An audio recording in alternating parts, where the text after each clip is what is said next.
was listening to a podcast just a little bit ago, and the topic was on the idea of a tipping point, but they really weren't talking about that. The main thing that came up was it's a podcast by a bunch of content creators on YouTube, and so they use that as a platform to build things and make stuff and produce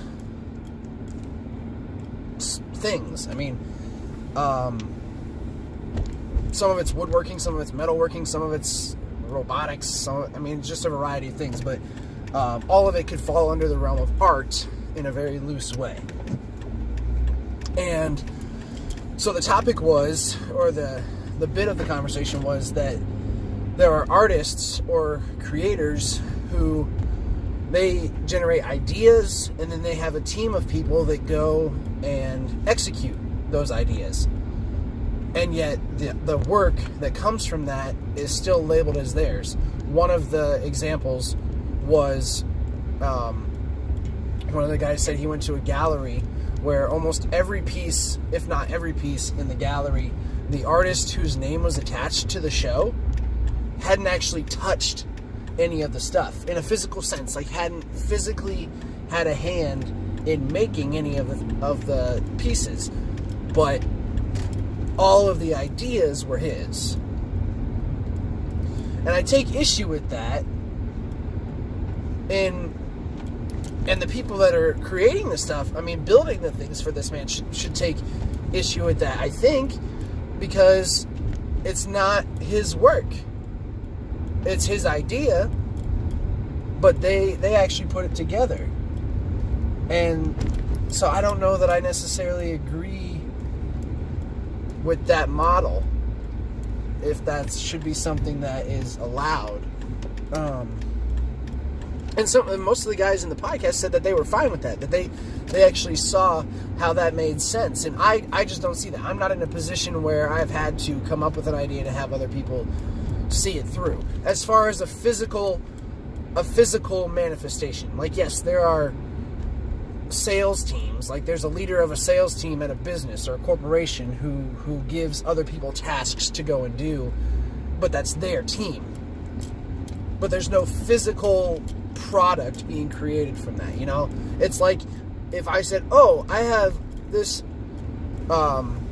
idea for a new toy, and I don't at least create the prototype of it, then it's not my toy. If somebody else takes that idea and goes and actually makes the thing, then it's their product.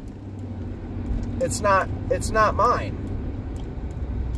Oh, what is this nonsense? So I take issue with people. I don't know, I guess it's kind of a realm of plagiarism.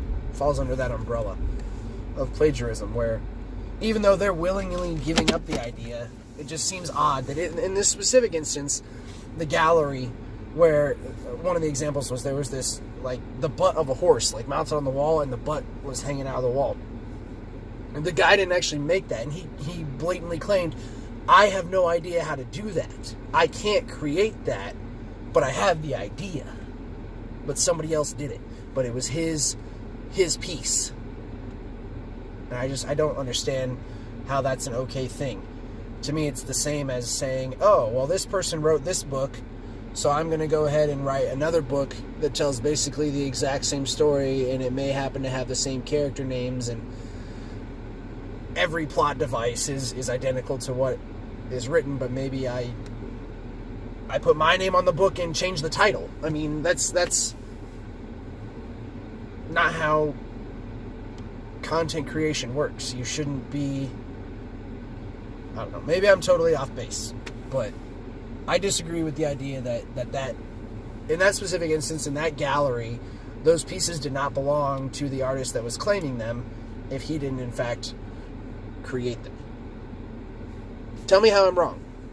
I'm willing to expand my mind, as it were, but right now I disagree with that model.